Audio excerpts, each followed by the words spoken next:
appeals to racial, sexual, and religious chauvinism, to rabid nationalist fervor, are beginning not to work. The sense of who I am and whether I'm good or bad or achieving or not, all that's learned along the way. Just a ride. And we can change it anytime we want.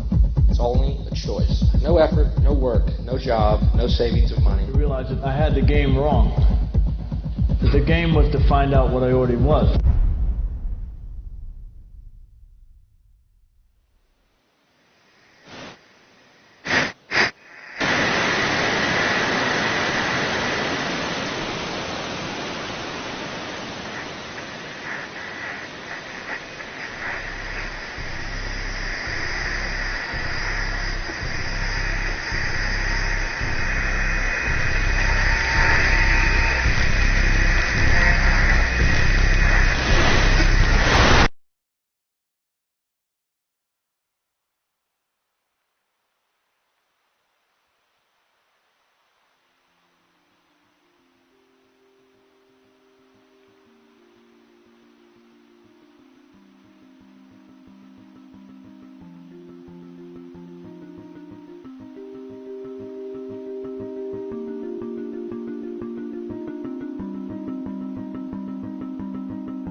We were saying how very important it is to bring about in the human mind the radical revolution. The crisis is a crisis in consciousness, a crisis that cannot anymore accept the old norms, the old patterns, the ancient traditions. And considering what the world is now, with all the misery, conflict, destructive brutality, aggression, and so on, man is still as he was, is still brutal, violent, aggressive, acquisitive, competitive, and he has built a society along these lines.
Society today is composed of a series of institutions.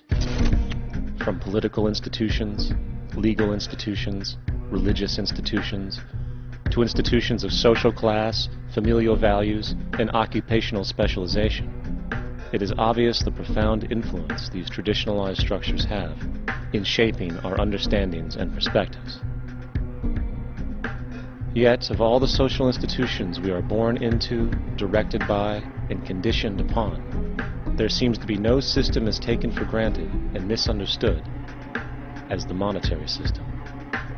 Taking on nearly religious proportions, the established monetary institution exists as one of the most unquestioned forms of faith there is.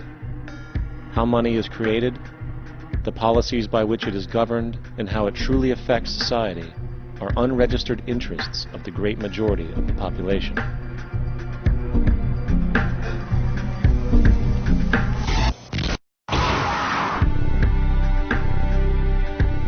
In a world where 1% of the population owns 40% of the planet's wealth, in a world where 34,000 children die every single day from poverty and preventable diseases, and where 50% of the world's population lives on less than $2 a day, one thing is clear: something is very wrong. And whether we are aware of it or not, the lifeblood of all of our established institutions, and thus society itself, is money. Therefore, understanding this institution of monetary policy is critical to understanding why our lives are the way they are. Unfortunately, economics is often viewed with confusion and boredom.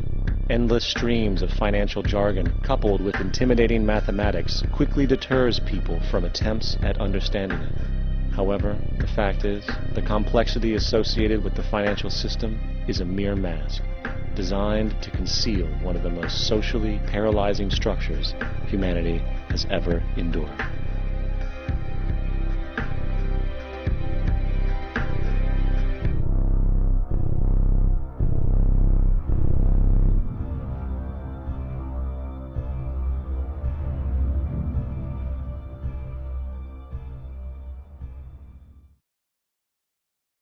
A number of years ago, the Central Bank of the United States, the Federal Reserve, produced a document entitled Modern Money Mechanics.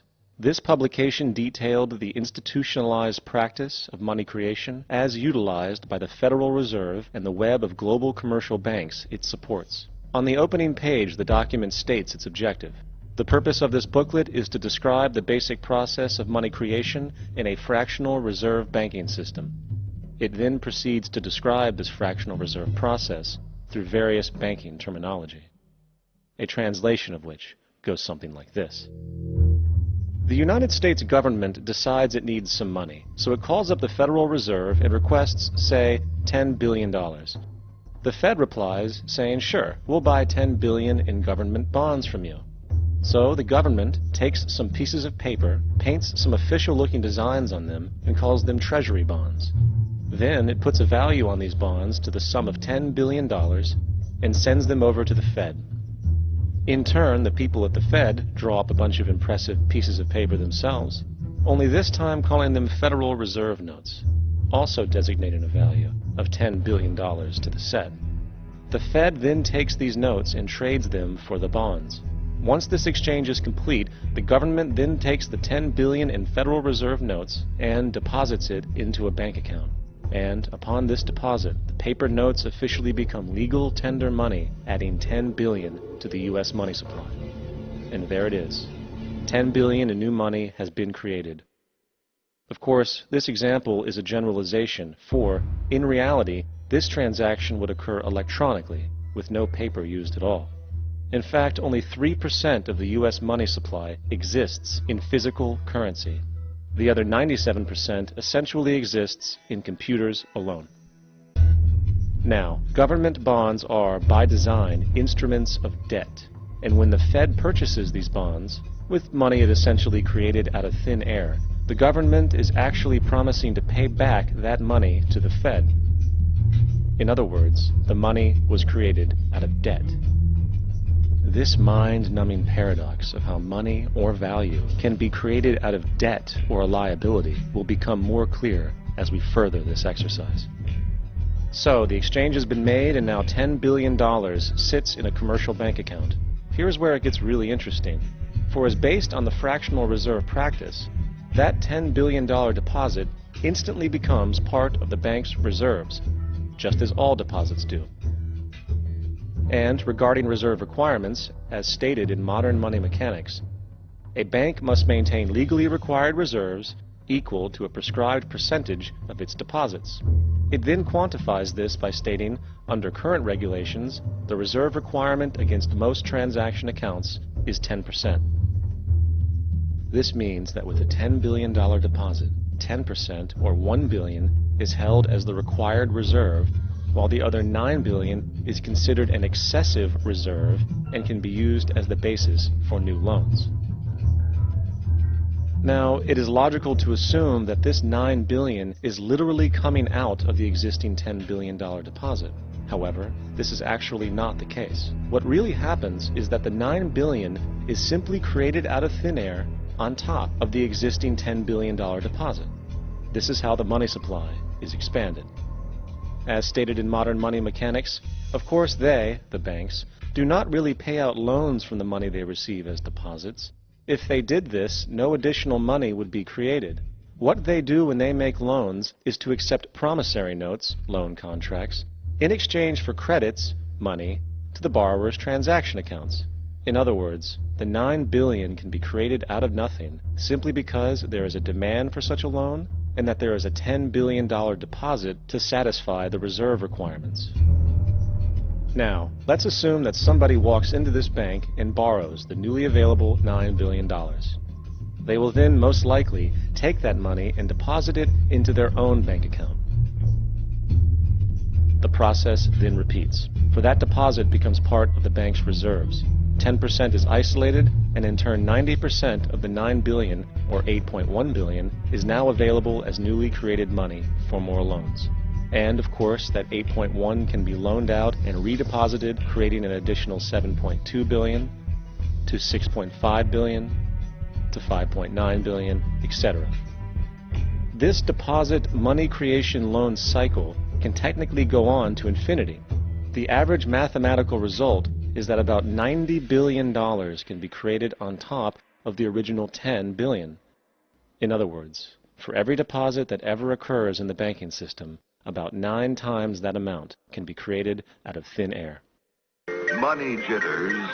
Ask the obliging Bank of America for a jar of soothing instant money, M-O-N-E-Y, in the form of a convenient personal loan. So, now that we understand how money is created by this fractional reserve banking system, a logical yet elusive question might come to mind. What is actually giving this newly created money value? The answer? The money that already exists. The new money essentially steals value from the existing money supply. For the total pool of money is being increased irrespective to demand for goods and services. And as supply and demand finds equilibrium, prices rise, diminishing the purchasing power of each individual dollar. This is generally referred to as inflation, and inflation is essentially a hidden tax on the public. What is the advice that you generally get? And that is, inflate the currency. They don't say debase the currency. They don't say devalue the currency. They don't say cheat the people who are saved. They say lower the interest rates. The real deception is when we distort the value of money. When we create money out of thin air, we have no savings, and yet there's so-called capital. So my question boils down to this: how in the world can we expect to solve the problems of inflation, that is, the increase in the supply of money, with more inflation? Of course, it can't. The fractional reserve system of monetary expansion is inherently inflationary. For the act of expanding the money supply, without there being a proportional expansion of goods and services in the economy, will always debase